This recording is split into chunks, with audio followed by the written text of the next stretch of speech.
Hey everyone, welcome to another video. So today I'm going to be covering warding, and what I want to do in this video is step through the two overarching categories of warding so you understand when to put wards down, why, and the mindset behind them. And then what I'm going to do is go through a bunch of examples in my own games and kind of show you how you can go in your own review and in your own games know if this was a good ward, what the intention was behind it, and how to actually step up your game over time. So first of all, we'll start by identifying what the two overarching categories are. First of all, we have aggressive wards.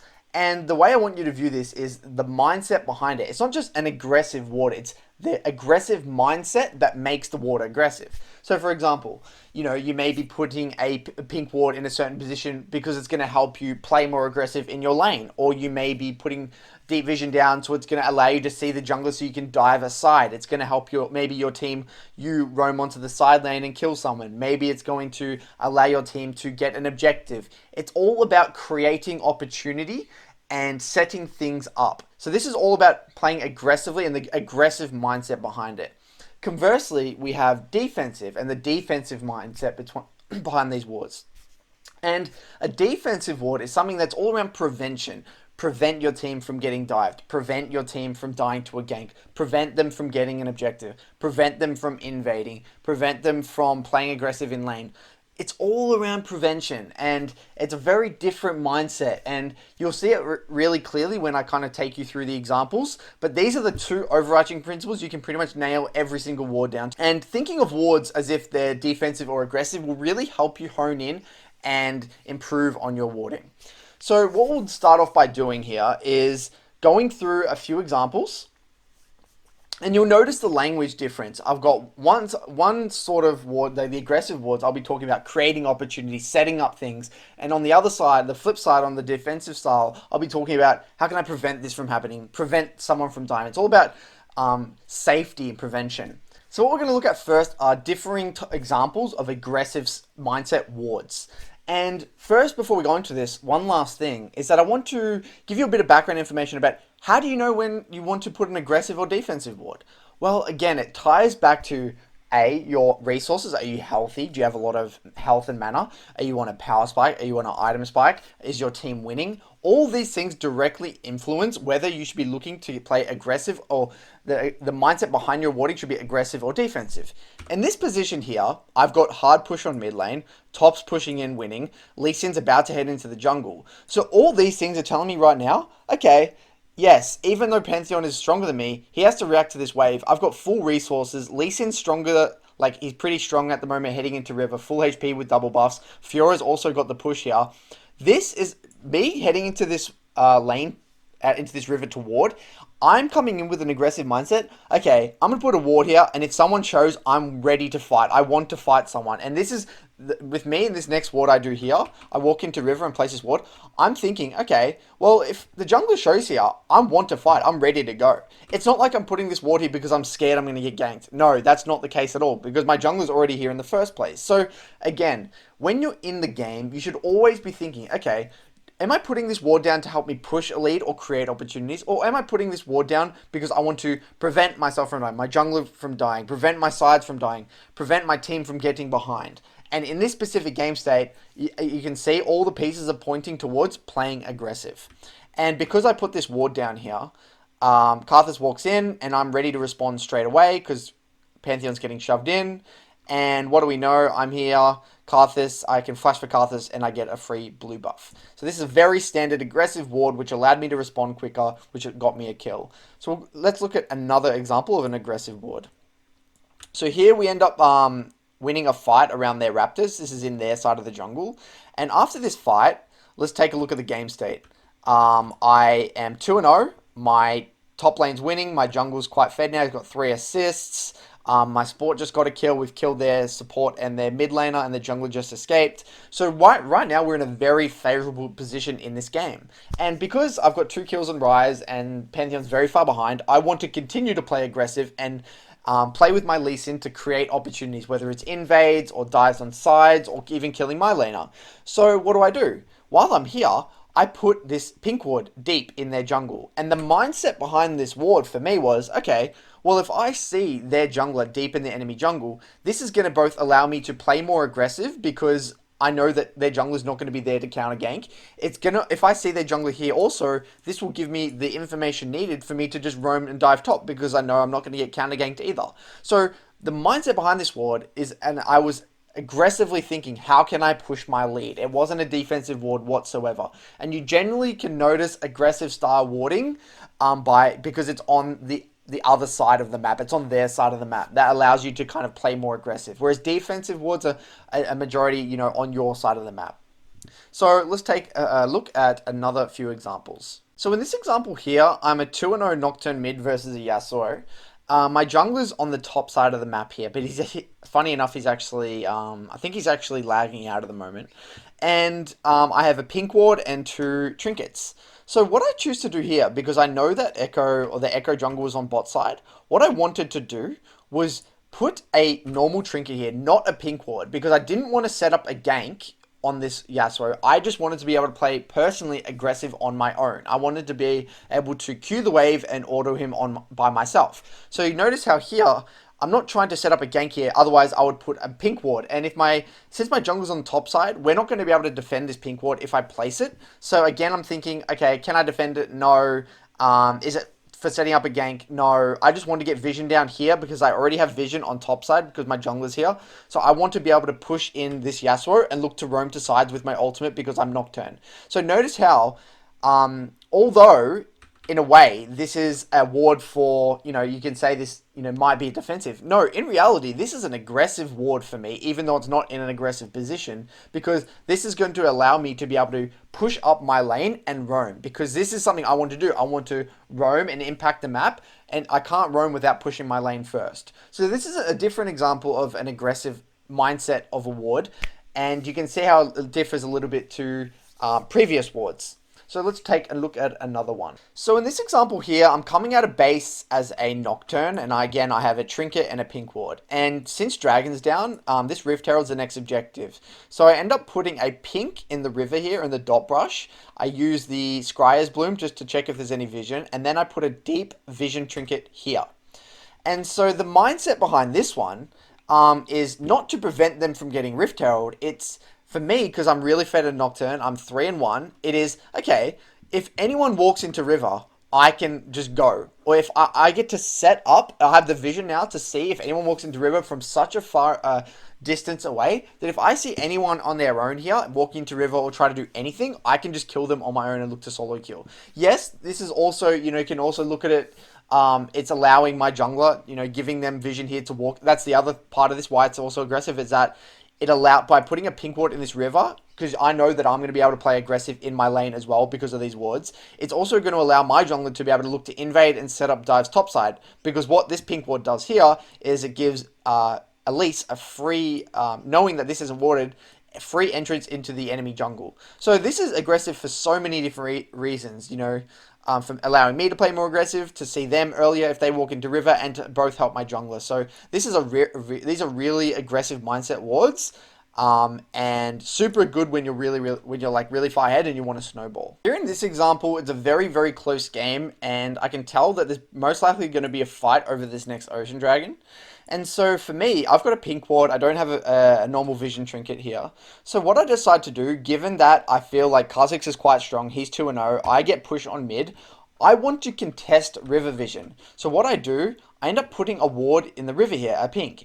And so you only ever really put a pink in the river here when either A, you control that area and you want to give your jungle access to do different things like invade or gank or things like that, set up kills, or if you just want to be able to control this river, deny vision for the enemy, and then this will allow us to get objectives, us to set up roams, us to do all these bunch of aggressive things, or me even look for a kill on Rise. So me putting this pink ward, I have an aggressive mindset. I want them to come here and fight us because I think we win 2v2 at the moment really hard because Kha'Zix is 2-0.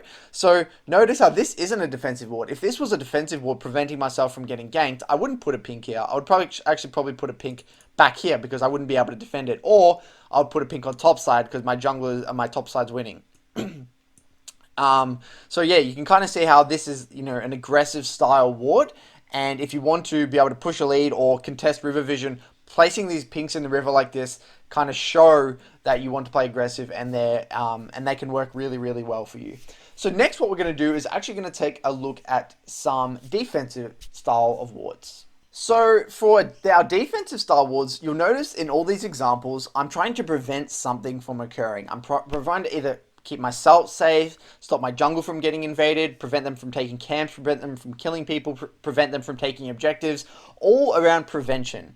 So in this first example here, it's quite early game. I TP back, Ryze has to back off and TP himself. I see the enemy jungler in a second go bot. So then I see that the enemy Taliyah jungle is on bot side and my jungle is ganking top side. So what I'm thinking here is that, okay, bot scuttles up. I want to be able to play a little bit aggressive here. And I want to know if Taliyah is going to look to get this scuttle or start dragon or look to gank me from mid after she comes back from here. So the only problem with this ward is that I shouldn't have used a pink ward. And like you've heard in my other videos, putting a pink ward where you can't really defend it isn't really good. What I should have done here is actually use my normal trinket, because this what we'll do is see Taliyah in river. It will allow me to lean to one side. I can kind of push my limits. But again, it's a very defensive oriented ward. What it's trying to do is give my team information, prevent them from, prevent Kha'Zix from making any poor pathing errors. It's going to help my team from, wasting time trying to face check the river here if they come back and they know where Taliyah is. And also for me, it's preventing myself from dying and getting a gank set up on me. So it's the mindset behind it's very, very defensive. And we'll actually take a look at another one while we're here. Another defensive style ward is that here I was able to get the shove onto Ryze and look for a quick tempo base. So what I actually do is this creative ward here. I'm worried that Ryze was going to push this and roam top because they were looking for a play top. So I ended up chucking a ward over the little ledge here. And what this is going to do, my intention was, okay, if Ryze ends up leaning topside and looks to defend topside, I can ping him out in advance to give my team the necessary information to prevent them from dying and getting counter ganked. So again, this is another example, a creative one in that, but it was a defensive oriented mindset. The defensive oriented of my mindset of the ward. It wasn't to set up a kill. It wasn't to allow my team to it wasn't for me to get a gank off. It was very much a prevention of something from happening. So let's take a look at a few more examples. So in this example here, I end up chasing the enemy jungler out from the lane because we just had a skirmish mid. And what I do on the way out here is I actually put a ward here and make sure I use the scuttle. And the reason I put this ward here is because I know my jungle's coming back onto top side here. And what I want to do is actually prevent him from getting the scuttle stolen and prevent him from getting cheesed. Because I know that Kha'Zix had red buff, and I know that he can heal pretty quickly. I didn't know whether or not he had pots. And I was concerned that, okay, if my Xin Zhao comes into river here and we have no vision of where Kha'Zix is, he can maybe jump over here or sneak his way into river and look to cheese Xin Zhao on the river. Maybe I was over-exaggerating. Maybe that was just a dumb ward. But again, I'm just talking about my mindset. My mindset here with the information that I was given at the time, I felt as though Xin Zhao could potentially be in danger. So this was a prevention ward. I was aiming to prevent my team from getting killed or prevent them from something bad happening or a rift scuttle getting taken from them. So while we're here, we'll actually take a look at two more examples. I actually do a few defensive wards this game. So here, my jungle's on top side, and to give a bit of context, my jungle's on top side, and I know that Kha'Zix went onto bot side to get bot scuttle, and this was just fast forward from before. And what I end up doing is, okay, well if my jungle's on top side here getting his top camps, I should actually chuck a ward here, because what this is going to do is it's going to give my team information to prevent Xin Zhao from going all the way here if his raptors are taken. It's allowing him to, I'm thinking, this is okay, if Kha'Zix walks in and takes his raptors, then my jungler's going to know. It's going to prevent him from wasting time. It's going to prevent him from, if we see Kha'Zix walk in here, prevent him from getting cheesed. It's very much a prevention ward. As well as, if Kled walks in to back him up, we're going to see him on this ward. So it's very much a very defensive style prevention ward here. And, you'll see the same here in this ward. Again, you're starting to see the trends with these defensive wards. I'm getting pushed in by Kled because I have no flash, so I can't really contest him up in the wave since he has his Tiamat. And I was concerned about Kled looking to push in and then roam bot with Kha'Zix and look to dive bot. So I end up putting a pink ward here with the intention of giving my team more time to be able to prevent them from dying in their long lane and prevent them from dying to a Kled roam. And again, you're seeing the same trends here. Prevention, prevention, prevention. I'm preventing from something bad from happening. That is my mindset. I did not put this ward here with the intention of setting up a gank on Kled, because we're not going to win 2v2 right now. It's very much a defensive style ward. So what I want you to do in your own game so far is, in your own review, and when you put a ward down, go over the wards you put down and say, okay, what was my intention here? Was it a ward to allow my jungler to set up a gank, or set up an invade, or set up a roam, or for me to set up a roam? Was it for me to play more aggressive, or was it a defensive style ward? Should I have put a ward here with the intention of defending my bot lane, with the intention of me defending, allowing me to hug one side so I can not die to a gank with no flash? It's this is a very useful tool for you guys to be able to look back at your own games and actually know if your wards are actually changing the state of the game. And so the last type of ward, actually, what I'm going to do here is kind of show you wards that have no real clear identity. They're not aggressive nor defensive mindset, and are really just bad wards. And this generally happens through the result of autopiloting. So I'll kind of show you a few more of these now. So this ward here is the perfect example of having no real clear identity and actually not changing the state of the game or helping my team do anything differently. So here, to give context, we're up 11-7, my bot lane's doing really well, I'm doing fine in mid, there's no objectives topside since Rift Herald's already been taken, so the next objective is going to be Dragon, and we're winning bot, so we want to continue to play to our strong side, and it's very difficult to dive Akali. So what do I do here? For some reason, I'm leaning on the top side, and I'm thinking, oh, while I'm here, let's just chuck a ward. And notice how useless these wards are, because nothing is going to happen topside at the moment. Camille can't get ganked because he's pretty far ahead, and Kha'Zix has to defend his bot side. I should be putting my pinks in bot side in an aggressive manner, because I want to roam bot, help them. I want to, or for even two reasons: stop Kled from, give them information from Kled roaming, but also for me, if I want to play aggressive, look to lean bot side and kill bot, because they're winning bot 2v2 really hard, and I can't kill Akali. Akali's quite strong, he's got his gunblade, there's no way I'm going to be able to dive Akali's, and there's no objectives coming up top. So it's not preventing anything, it's not allowing us to do anything. These wards really don't serve a purpose. They don't have a function. And this is how you know a ward is bad. If you don't know if it's an aggressive or a defensive ward, you know that it's generally a bad ward. Let's take a look at one more example. So in this last example here, I'm going to show you another example of a very bad ward. I'm playing really aggressive. I've got vision on my top side, on my bot side. I'm just looking to push and specifically roam bot side. I'm not going to be able to kill this Singed, or even if I do, it's not really going to change the state of the game. So I should be looking to put my pink somewhere aggressively on bot side, or even an aggressive, even one in Pixel here.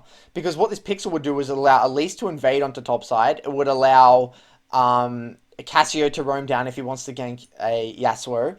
Or putting it on bot side will allow me to roam easier onto bot side. It will allow us to secure more dragons. And what I do is I put a pink ward in here. So again, what does this serve? This does not change anything. Elise is never going to gank through this bush. It's not going to change my ability to roam top, nor am I even going to roam top in the first place. It doesn't serve a defensive doesn't serve anything, any purpose that's defensive. It doesn't serve any purpose that's proactive or aggressive. It really doesn't serve a purpose. And this is how I know. I'm looking at this review, I'm like, wow, this is a very bad ward. And this is how you know, if you go in your own games, how to spot out those duds that, you know, happen every now and then because you're on autopilot. So I hope this video helps. Use the tools I talk about in this game to be able to go through your own games and try and categorize them, see if they're actually achieving anything. And you'll see, over time, the quality of your warding improving. Have a go. Let me know how it goes, and cheers. Thanks for watching.